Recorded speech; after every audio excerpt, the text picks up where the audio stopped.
Okay, there's a little more preliminary here. I'm going to try to remember to keep this turned around so that I stay closer to the microphone. But if you can't hear me, please raise your hands. And when you have a question or a comment or a remark on something, I love that because I spent a career lecturing to college kids, and to talk to friends is so much better. So please, the more it's a back and forth, the happier camper I am.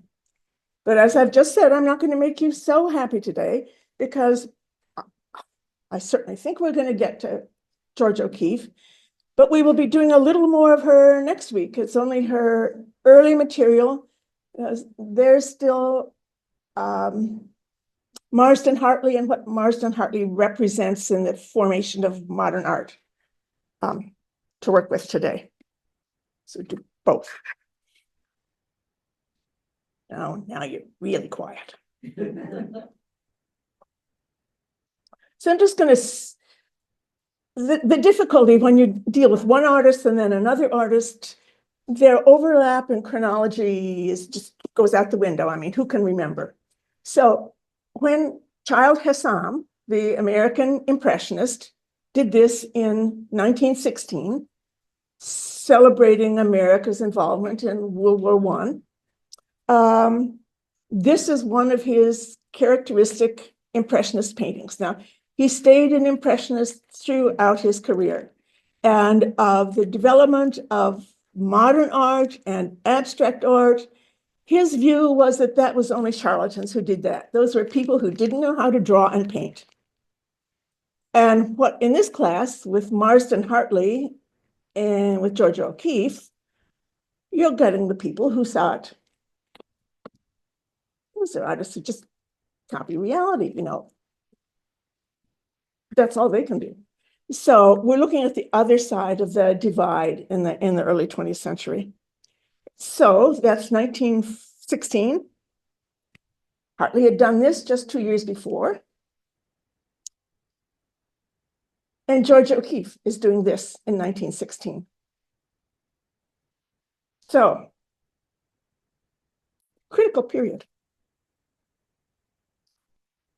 And I am now picking up more on Marsden Hartley and more especially on his landscapes. I wanted, with this one very dark painting he did where the darkness did correspond with the way he felt. You can't always assume that when a painting is dark. Sometimes it's chosen because I want to use black paint or a number of reasons. So it's not a one-for-one between an artist's emotional state and the work he presents. But it was here, it does. And I want to say just a little bit more about the way he's being drawn to these kind of mountainous backgrounds. Well, true, he's painting in Maine, where you look around and you don't have a flat horizon, you have plenty of mountains. But it was because he's responding to what he was learning and reading and rereading Emerson's writing. Because Ralph Waldo Emerson saw human beings as being the intermediary between the earthly things and the ineffable, immortal things, which are sky. And what physical, geological form is most like that is a mountain, where it reaches most toward the ineffable. And at some level, I mean, Hartley's not going to say, oh, I think of myself as a mountain, but there has to, it seems very likely that there's some degree of identification, not that he's thinking of himself as great, but of that same kind of yearning spirit that he thinks is inherent in humanity and that Emerson talks about a lot.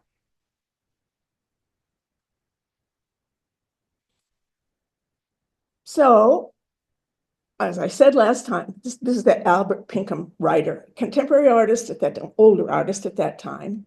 We still look at him as a sort of an aberration, a very unusual artist.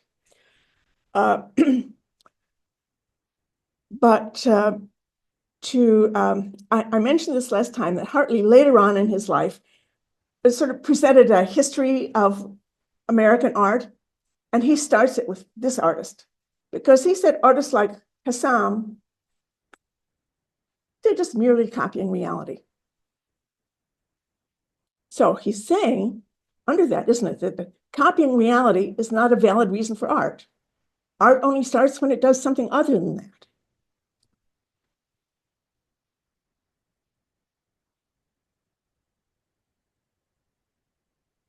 And I should have brought another one in a different order here, but this is one of those early landscapes that brought him to the attention of Alfred Stieglitz. And this is the Hall of the Mountain King. That's from Peer Gynt's suite. So he's finding analogs. What he wants to do in painting is what's going on in music. That it's expressing something that's not just what you see. That music is expressive without using any imagery at all.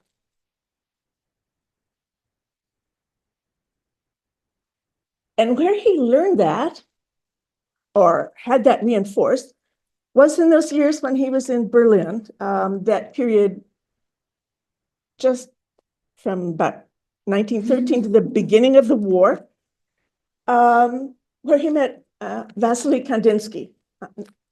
Kandinsky's work also varies over time, but this is one of his early works, and it's just called Impression Concert from 1913, I believe it is. He had just heard a concert of Schoenberg's music performed. Now, Schoenberg breaks with the conventional Western organization by the scale to atonal music. So Schoenberg is doing in music what these visual artists are moving to something different. And Kandinsky's particular role in this is because of one of the gifts that Kandinsky had, other than that he's a good writer, good teacher, motivator of people, is that he had that gift of synesthesia. Anybody in here have synesthesia? That's where when you get input from one sense, it triggers some other sense. I have an acquaintance who has this. I think now they say it's like maybe 1 in a dozen people who has this to some degree, and there's speculation that maybe babies are born with this. But for her, when she hears someone mentions a number, she sees a number in a particular space. But it can be a taste, can stimulate a sound, a color, an image, a feeling. It's any two senses that one just triggers the other. And for Kandinsky, it was sounds triggered colors. And this is a sort of semi-representational painting, and then an expression of what he got in Schoenberg's music. So these sort of like curved forms down at the bottom, that would be the audience. So that's sort of vestigially representational. But the black and the yellow, that's the great sounds coming out.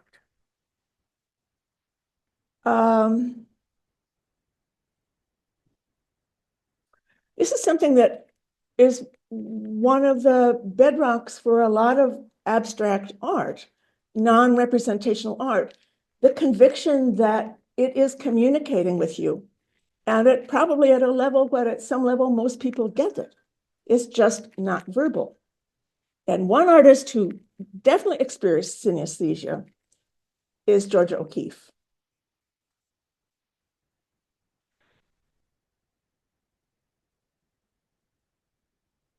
Now, I showed this briefly last time, but it is moving us into something you didn't see last time.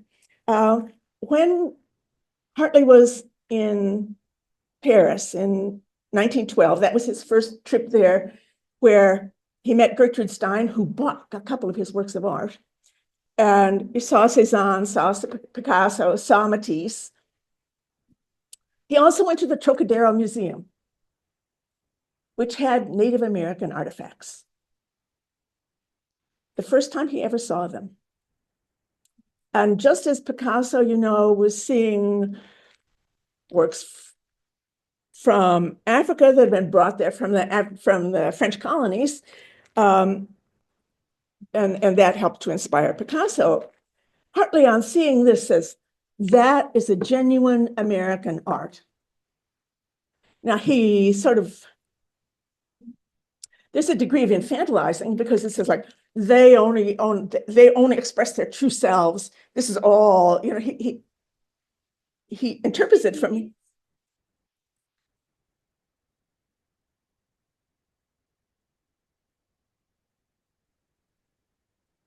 If you can't follow because of sound, I think that's wonderful. When you can't follow by ideas, you definitely got to ask me more. But so he sort of picks up, this is something extremely valuable out of American soil, is the art produced by the Native Americans.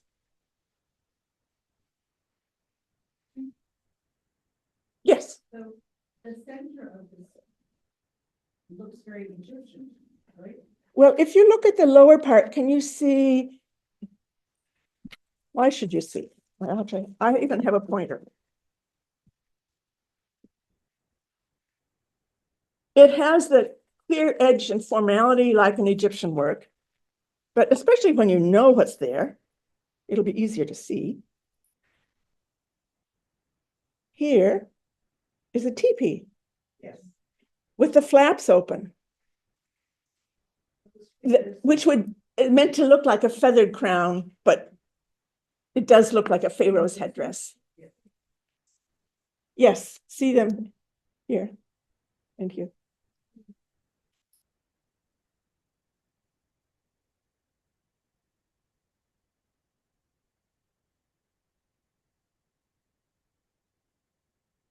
So he came back to this country.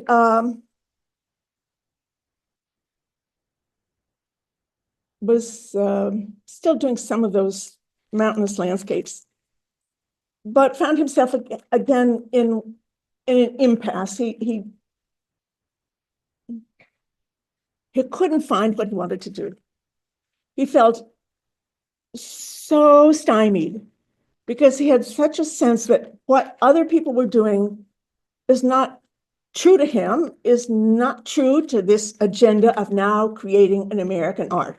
And the reason Albert Steigertz, who's the one supporting him also, and the group of artists around them, after World War I, they have two things going on. One, they think Western civilization is dead, or it ought to be dead. When we look at the rate of destruction, physically the destruction, humanity the destruction of the ideals possible until then, we have to start over. And Europe is a dead place. It's up to us Americans to start over. And where are we going to start over? Well, what can we look at? We can't look at Hudson River School because what are they doing? They're just copying landscapes. Big deal. He needs to go to New Mexico. And Stieglitz sold some of Hartley paintings. Hartley sold well. He had enough sympathizers and patrons that, although he was always poor, he did sell. And so Stieglitz arranged another sale and sold many of his paintings. And there was a major woman, a patron of the arts, who invited him to come out to Taos, and then all through Taos, and then go through, well, mainly New Mexico.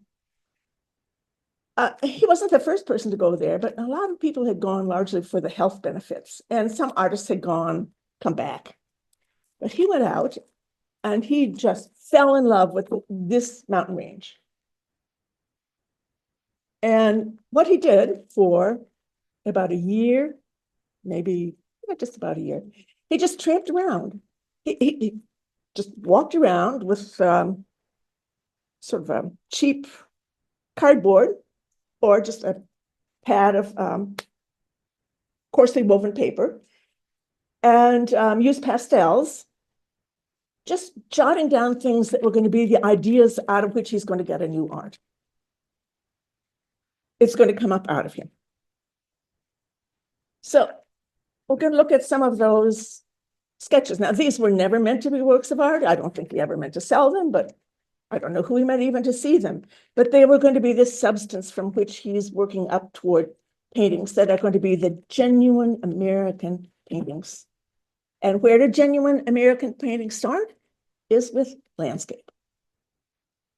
Not cities, but landscapes. So I'll just take you through some of them. He wrote back about his impressions there. Says, it's not at all what he expected it to look like. He didn't see the reds and the browns he expected, but he said, well, first of all, this has been the phenomenon that confounded mid-19th century artists as well. As you can't tell depth, you can't tell space. There's no atmospheric perspective. There's no haze to tell you that that's back there. You can't see how many miles you're looking. It is so clear. So you're unmoored in a way. You just can't situate yourself. And then it is just so bright. And the colors, therefore, are dazzling. So I'm seeing so many blues and so many greens. So he's going around and just making his sketches. Now, so he's essentially doing an equivalent of talking to himself when he does these. So you can see here, he's seeing how stark the shadows are. And is he interested in the sky? Nah, not really.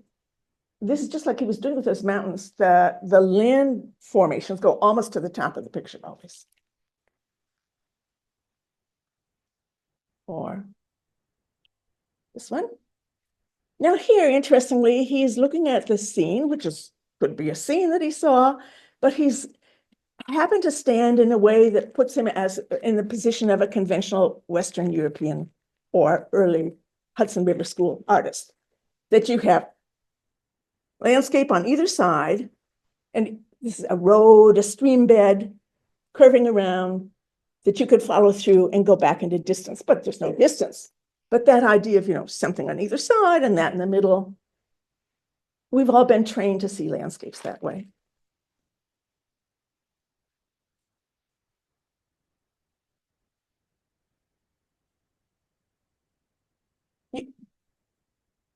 I don't think you can get any closer to an artist than this, because you can just imagine how he's doing that. You can take that same curve with your hand. You could just follow the whole process of these being put together, and rubs in a little blue, some perfunctory clouds. Unusual looking hillocks, though. They're extremely curved. Where's the jagged rock formation? This looks like sand dunes, or it's just an odd form for erosion. It looks much more like a body. That's a deep hint. And when I go online and I'm looking around for, can I find any images that show something like that? Well, from this particular view, I've got one where the sand hills have that kind of curves. And the spots of color, just as the brush is scattered around as he scatters his colors.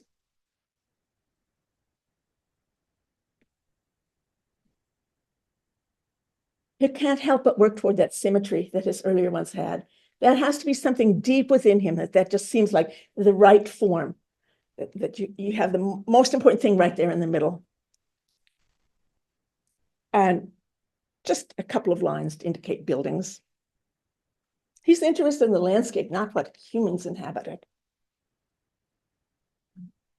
This is a more finished one with that deep blue. And I thought, aha. I got something close to that verified through a camera lens. So in that bright sun, the shadows are so intensely blue. It's like looking at a scene in the snow. It's like what Monet did in one of the snow scenes, The snow, it's in shadows just blue. And then there's some gold around that and then white.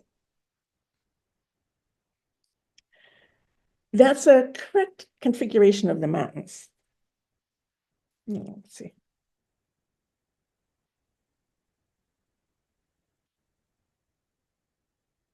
And this is an unusually finished one.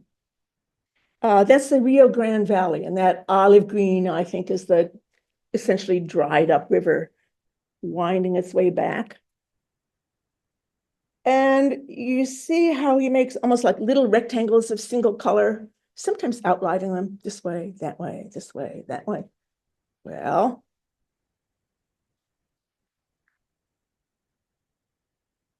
he's learning from the technique of Cézanne, who was one of his great idols,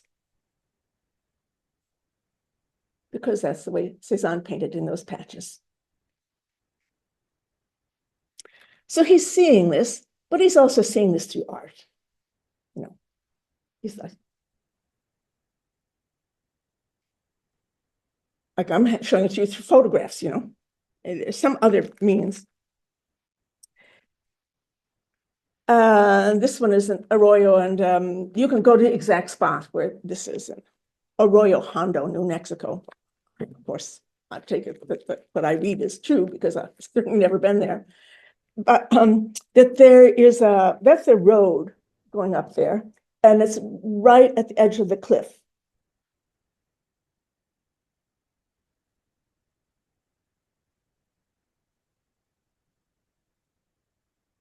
He did later make a painting from that because these were meant to be the source of paintings.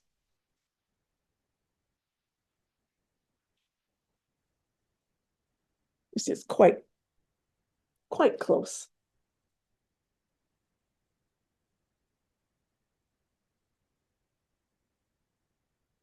Oh, dear. Well, let's go back then. So look at that road winding up. You see the road winding through the valley, but essentially up the picture in the same way. So again, he's seeing it for himself. He's seeing the consonance with other art. And then he's doing his version of it.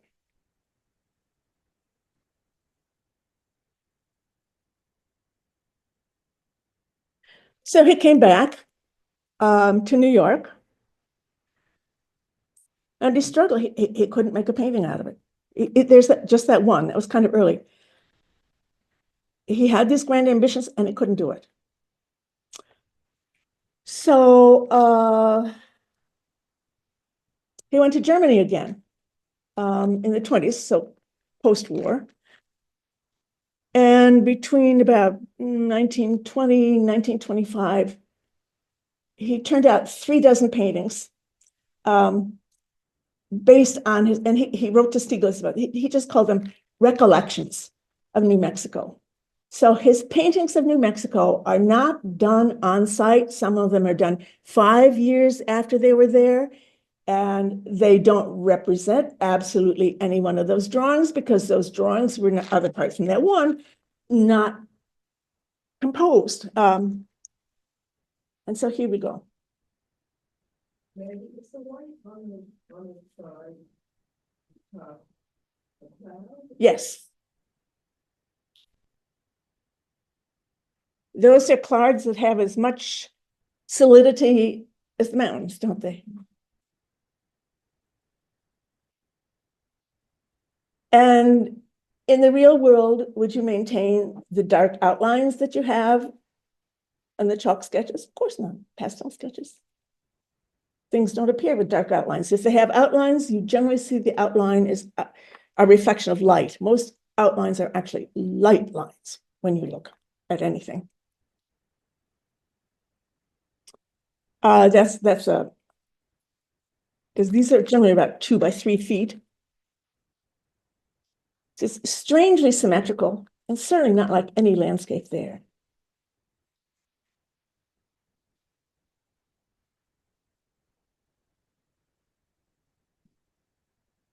What? The dwellings at the base. No, actually, that's It's a little town where there was a mine in the mountains, and that's just outside the entrance to the mine.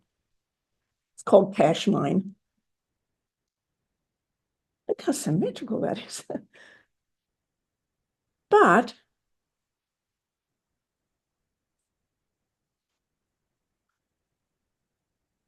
now the color, there should be more greens in it than here. So you have, water has eroded down to here. It looks as if you have cut rocks, as if from Carrara, but those aren't meant to be just tumbled rocks. This is an imaginary landscape. And here's another one. Very similar. So what's he trying to work for? What's he after? Why is he repeating these? What is he seeking? Well, he doesn't ever say. But there's one thing here that, of course, scholars, most people want to have an why, give an interpretation. Is very frequent in these, even in that very early one, that black painting, where there were trees on either side, like a frame. So here you have trees on either side, but generally now you're going to find on one side it flourishes, and on the other it's broken or dying and bent. And the pretty widely accepted supposition is that he is thinking life and death, and possibly especially about that lover he had who died so early in the war. We don't know if it's love, it's the man he loved so early in the war, because that profoundly shaped him. So it may be a reference to his own personal history, done very obliquely.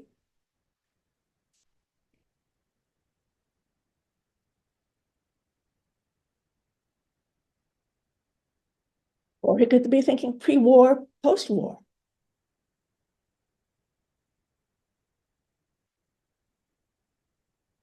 And one time when he does one that's very specifically about death is this one just called in New Mexico Cemetery. You see the difference? Flourishing, greenery on one side, stunted, and how they pull apart from each other.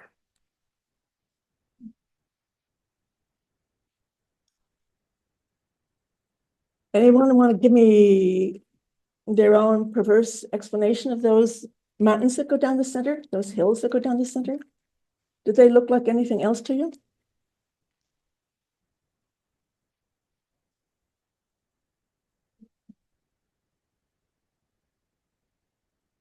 I think so.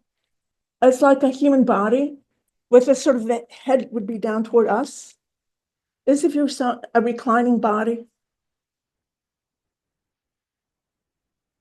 And of course, we talk about Mother Earth. Yeah. Pictures that you showed, on the top of all of them, the mountains look like faces.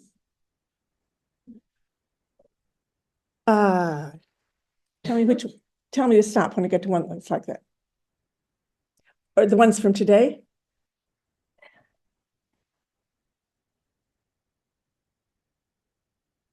Oh, wait. That one? The top peaks. Yeah, this one. And is that again that you're looking from the head down into the back, or what? No, the curved line is the eye, and then there's the nose and the mouth. Right, and then the body would go back into space. And some of the others are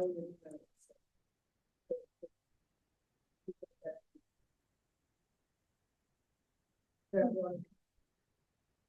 Of course, it's the predisposition of human beings to see human beings everywhere. I mean, like when I used to teach the survey class, and the minute I put up Stonehenge, I see a face there. I mean, we just do. But yes, it's remarkable. Yeah. Later on, some of the landscapes near the rock formations actually look like trees that were chopped. Yeah, they do. These are very strange rocks, aren't they?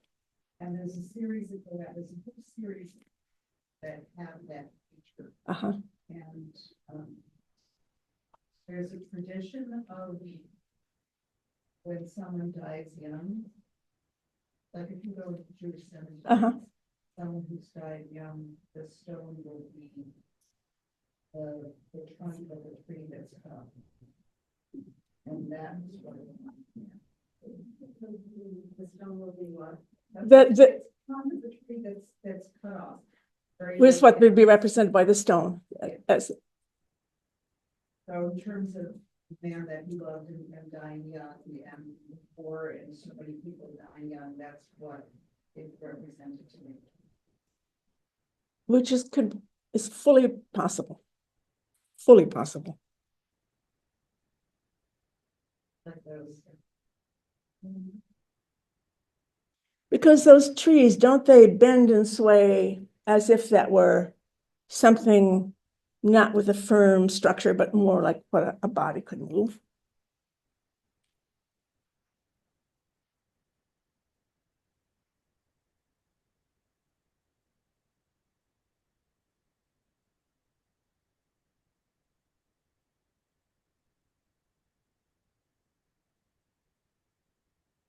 So here we have that same central form, but now land is almost like water. There is rain and this is like the flood, right? See the way they're just these broad horizontal strokes with no features for a lot of the landscape? Pooled around that humanoid central rocks.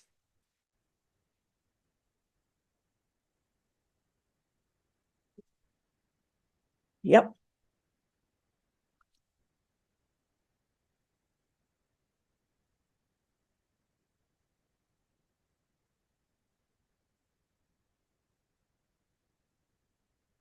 Now, all he says to Stiglitz is, I'm working on some things that are like they're like granite, that they're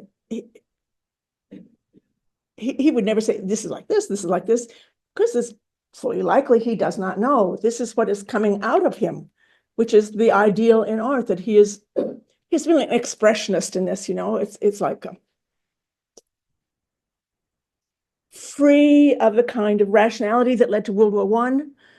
We need to get to our authentic selves. We have to let that out. Now, there's another one very similar to this. What you have in the foreground here are two logs. He went to the petrified forest. I got one slide there. And he did several, but unfortunately, I could not find an illustration of the one I wanted that had these trees, because in one, at the cut end where you can see at the core how the wood is dried and is beginning to split, and on the one on the right, it makes just a cross shape. He did another one where on the shape on the left, there's a K. So that's the initial of the man he loved. So there very definitely is commemorative, memorial, mourning in these. So these are his New Mexico landscapes. The landscape is something onto which he projects all of himself. They are thoroughly subjective. You can't go any place and say, oh yeah, that's what that looks like there. And he's doing these, as I say, long, long after, and they don't look at all like what he had represented in those pastels.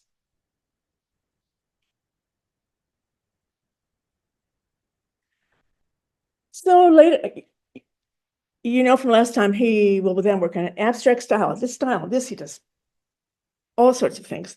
But then later in his life, in the 30s, he began to go back to Maine, and he went to Vinyl Haven. This was the mid-30s, and here's a nice photograph of it.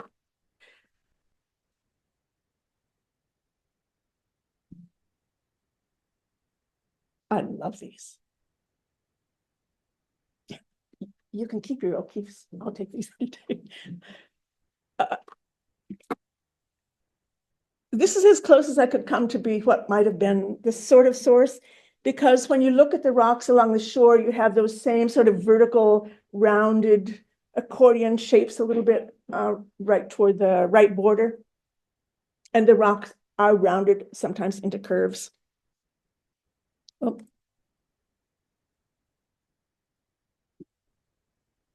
So there you can see that is a connection to, and this was done while he was in the area. So these have that connection to a real place. But this is a painting. When you look at that water, when you look at the white foam there, when you look at the midpoint on the left side, doesn't it look like the edge of a waterfall rather than water that's going back into the distance? Does it look like there's any distance in this at all?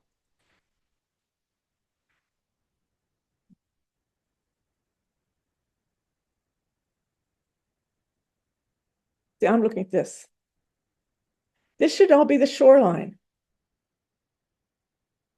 That's distant water. This is nearby water. And then here it comes to the shore. No. That's just this part over on the picture. Yes. Yeah.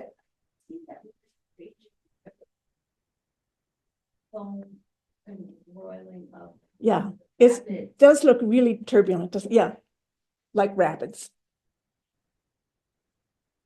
And look how prominent he makes his signature here.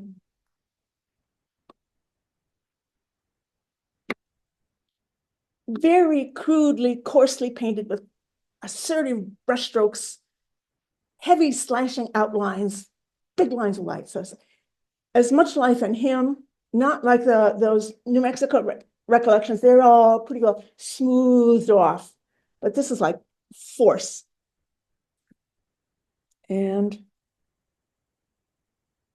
another photograph, because I wanted to show you not one by him, certainly, but Child Hassan. It's sort of like, what a completely different conception of what one does as a painter. What a very different personality, because here, this is lovely. It's full sunshine. You could bathe on the rocks there. You could have this on the wall in your house. You could put it any place. It is beautiful. And this demands something from you.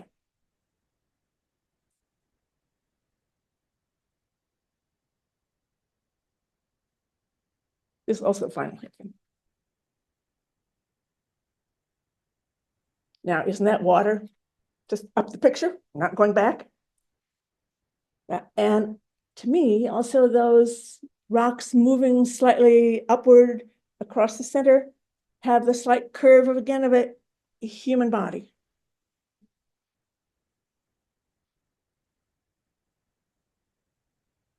So we're moving into a world that's an artist-created world. It's a person-created vision.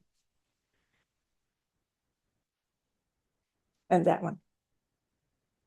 Now, to me, my sense of that, because so that's the shoreline, that has that same sort of more life than life, more real than real that I found in his late portraits.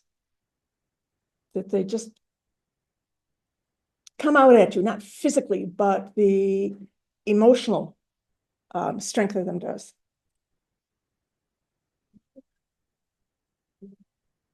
Oh, this one, okay.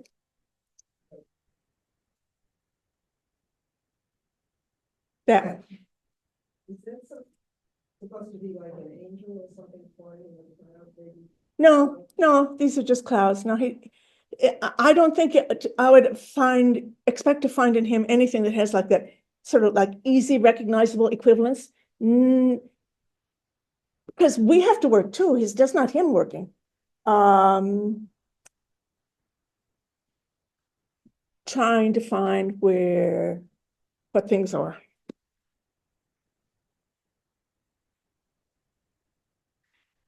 And then toward the end of his life, he went up to Maine and spent his last years in Maine. And he went to see this Mount Katahdin. Who's been there? Again, this is one where what I know about the Northeast is you can put in a thimble. And this is not the kind of view that he shows of it. But it was a mountain that had been in the news because the year before he went up there, there's some youngster who'd been lost on the mountain for a number of days, and it was in all the newspapers, really sensational stuff. And he decided to become the painter of that mountain. And well, I want to read you something here from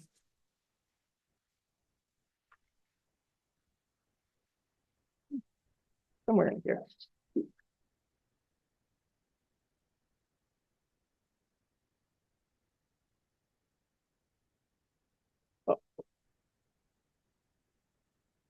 Well, anyway, he wrote to his niece. He says, I'm going to be famous for doing this. I'm going to be the artist laureate of Maine, and people are so happy to have me here. Well, this is a man who had struggled to support himself throughout his life. So finally, he was getting recognition, and he decided to do a series of paintings of Mount Katahdin. He went there for 3 weeks, which I guess was not easy to get to. And then, of course, he came back to the studio to do the paintings. And where did he get his idea? Well, after he had done those New Mexico recollections, those terribly anguished, probably, paintings that we looked at, he said, I need to get that out of my head so that I'm ready to go down to southern France because I'm going to go study Cézanne, and I'm going to go to all the places he was.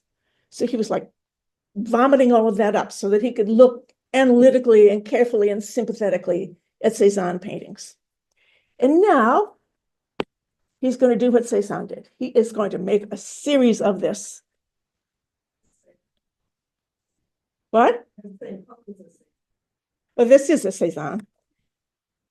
And in fact, this was in the up here at museum, Montclair Art Museum, when they had the Cézanne show. And this is in the Baltimore Art Museum. Because also at MAM was this, which was Hartley's version of it. And who else was famous for doing mountains? Well, of course, it's Hokusai with that whole series on Mount Fuji. So Marsden is aiming to be famous in the American equivalent of the great Japanese artist and of the great French artist. So he is a man with adequate ambition.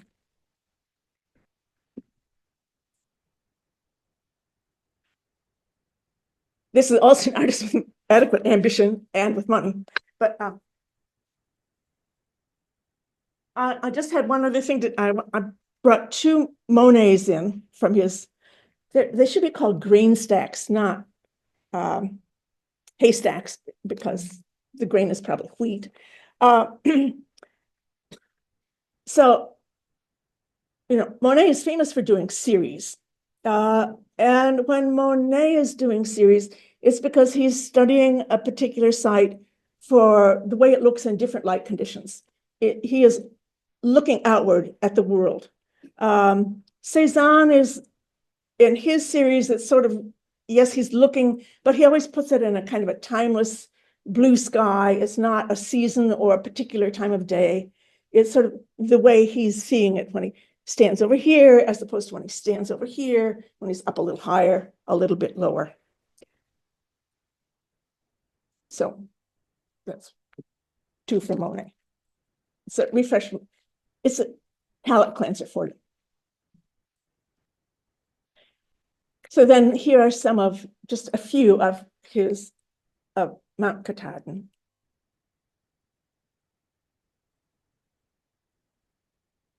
quick sketch he did.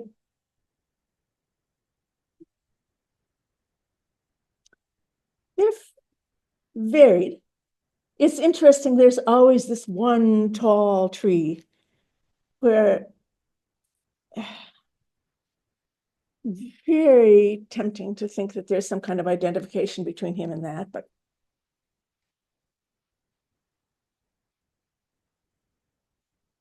that's fairly loose, patchy, somewhat three-dimensional if outlined.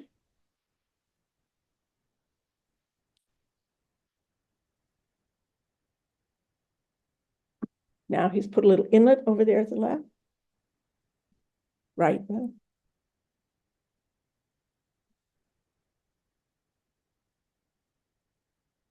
This one you can go down to Princeton and see. I think there's certainly more than a dozen he did of these before he died. And none of them look exactly like Mount Katahdin.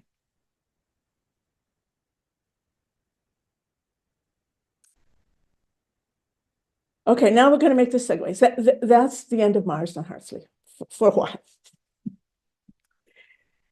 This is now way back to the 1860s, and that's John Frederick Kensett's Lake George.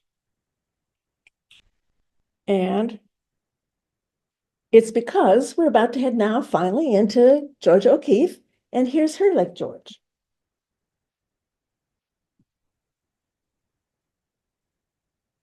She's just 10 years younger than Marsden Hartley.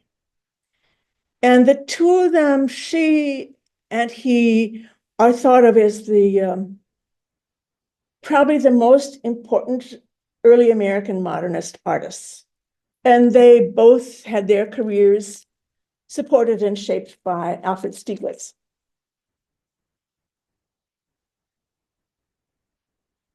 How many? Why don't I ask how many? How many have read a biography of her? I think there's countless biographies of her. She is without a doubt one of the most well-known of all American artists.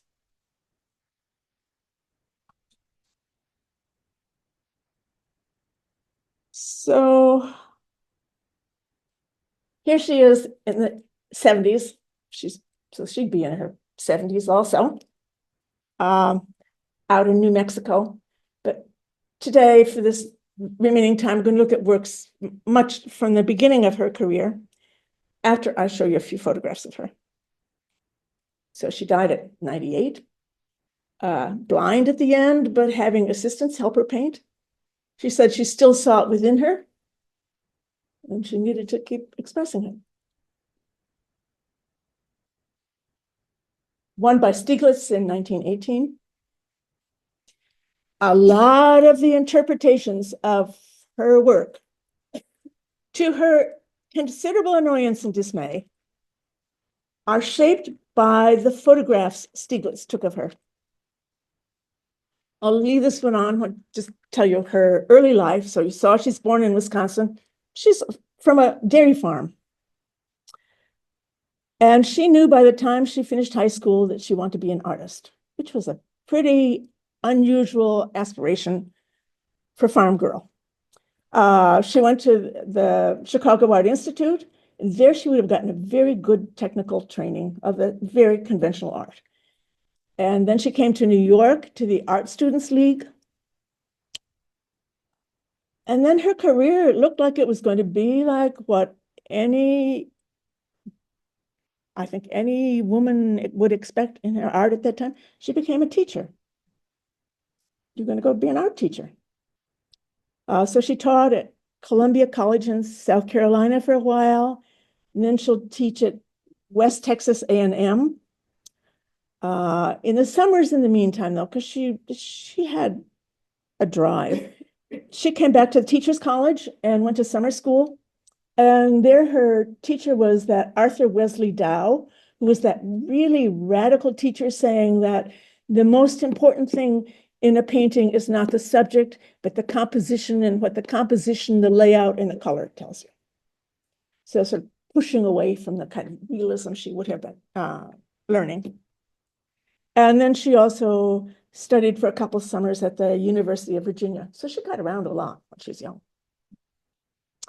Armed with this, what she was learning from Dow, and for a while she was in New York City since she went to the Art Students League. She would go with her friends to that brand new Gallery 291, Stieglitz's gallery. So she was beginning to see some pictures, and Stieglitz was writing, so she's reading about how art is changing and what's new. And she read Kandinsky's book called Concerning the Spiritual and Art. So she's becoming acquainted with his new ideas. I'll tell you now, it's not in sequence. She never went to Europe till she was in her late 40s or 50. So this is one of the things that's extraordinary about her, is that she is a homegrown American artist. And she's one of the very first American totally abstract artists. And this is not coming from anybody but out of her. Well, so I'm going to show you her early drawings, which she was then teaching out in she was one-person art department at West Texas A&M, which is up in the Panhandle, out in nowhere. And she loved that because she was free. There was no one paying any attention. She could do what she wanted, and she could go inside herself to find what there is she wanted to do. And she did some extraordinary drawings, which I'm going to show you. She sent them back to a friend of hers from our Students League, who, without asking for her permission, took them down to show Stieglitz. Stieglitz saw them, arranged a show, and only after that did they contact her. But what Stieglitz said when he first saw what she said, he said, "At last I see a woman artist who can do what we're doing, who can do, what they're doing, real art." So we're looking at some of the early photographs that corresponded. She came up for a while in the summer, and then in 1918, she came up to live, and then soon after they will marry. But these are photographs Stieglitz took of her in 1918. Here she is in front of her, one of her works, in fact. But from that same year, this one, again, is in front of her work.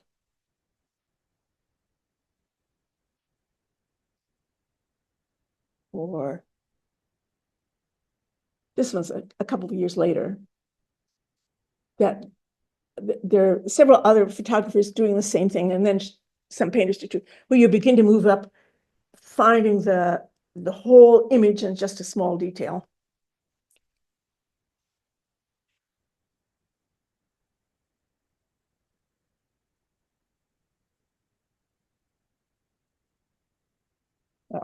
Just give you one of the two of them. She's in her 50s and she's about 50 now, he's in his mid-70s. Great age difference here. But it was these wonderfully erotic images, which were quite shocking at the time. Although I guess some men on seeing these asked Stieglitz, "Would you make pictures like that of my wife?" and she's supposedly said, "Oh, well, they certainly don't understand the circumstances under which these were done." These men wouldn't let their wives be in Stieglitz's presence. But they emphasize her sexuality. So between his saying, "At last, a woman artist," and then presenting her in these ways, he predispositions everyone to see her works as pervaded with sexuality. And she denied that always. I didn't bring any of her flower paintings in, because they were so, talk about, that's woman's body. She says, "No, they're simply flowers. I'm just doing a close-up like he did of the neck. I'm doing of a flower."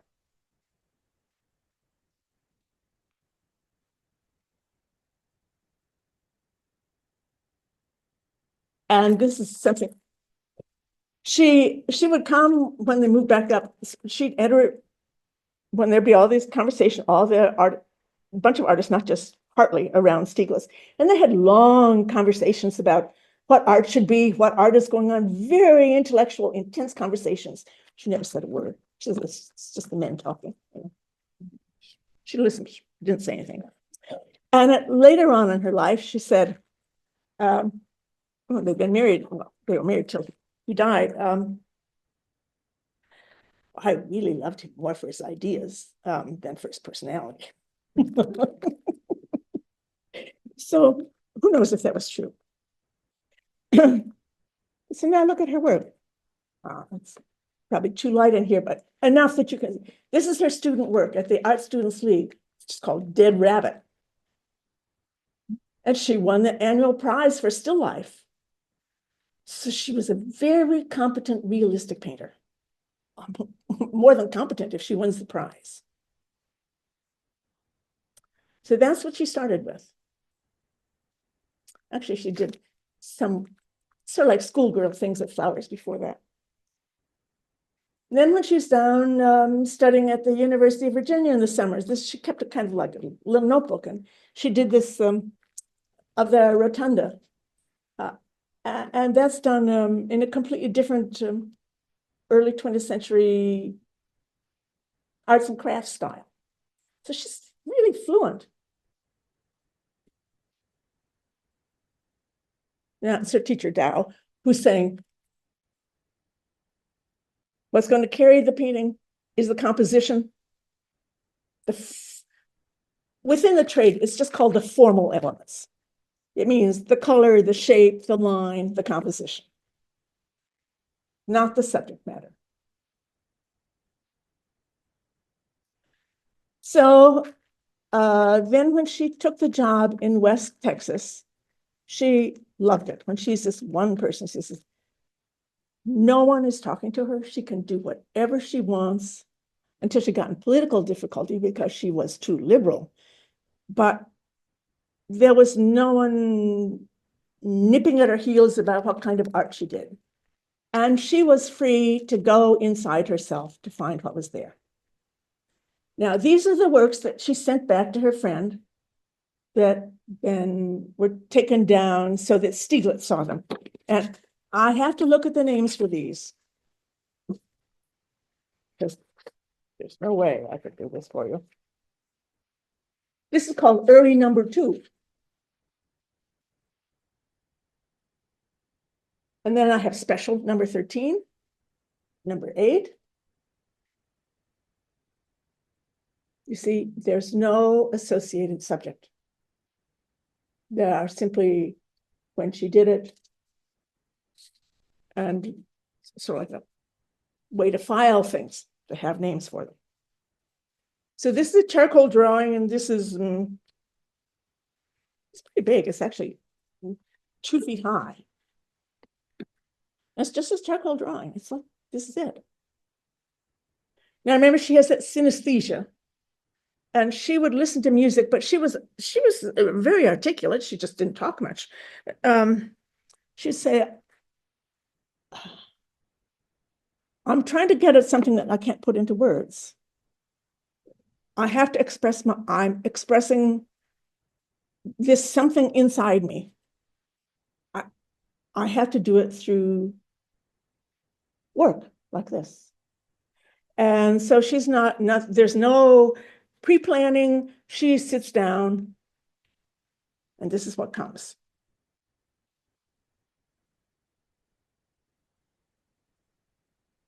And you see how her hand is, she'll do something here that's very similar. Now this looks more like a natural form, a little bit closer to tree, plant, but that same sweep, that's next. And this is the final one. This is just called, this is number 12 special. So what she's doing when you, it's interesting to me is when you're looking at those Hartley pastels. you see her process it. She's digging deeper and deeper. Like, I don't need that. What is that in me? Oh, that's not so important. Oh, this is the essential. So it's completely inward turned. It's not, she's like, oh, that's a good composition. No. She's not paying attention to trying to make it a work of art. This first abstraction is coming out of her. And he showed it. There it was in 291.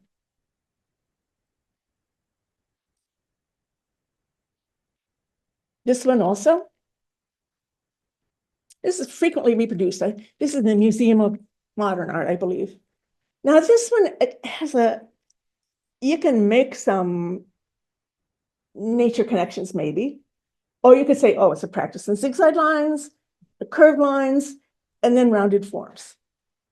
And in shading, and using the charcoal on the side, using it on the tip, using it dark, like a practice sheet. You could also say, oh, that's like mountains or lightning or rounded tree forms and stream, water, rock, land. Yes. Like she's moving towards making the flower. The inside of that is like the inside of the flower. You are so right, because the thing is, when she then begins to do the flowers, they will also have the pistil and the stamen and the showing on the inside. But so when she's saying, this is not sex, right, it's, those are shapes that are sort of like archetypes in her somehow. That's just her. We have to stop now. This one. Said we wouldn't get very far, but we'd definitely finish all of hers next time. And in the same show, she showed this one. Now she's working with really dark charcoal. So, well, maybe there's a connection with something else, because it's a little bit like the hokusai at the center, but maybe.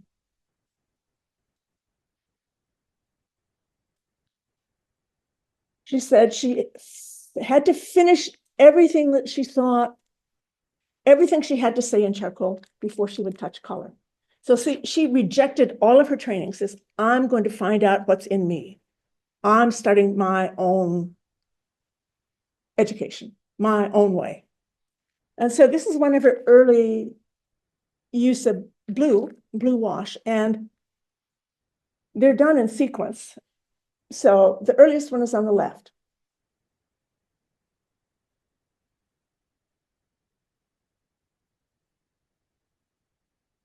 See, she's again simplifying, simplifying. Do I want this here? No, I don't need that line.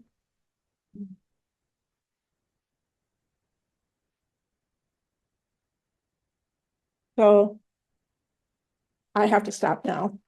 But we'll look at a couple of the watercolors she did out in West Texas. I'll give you just a prelim. Evening sky, morning sky, evening star, starry sky. And I'll stop. Okay, any questions or no? Okay. Thank you. Think of some questions for next time. I love it when I can answer them, especially.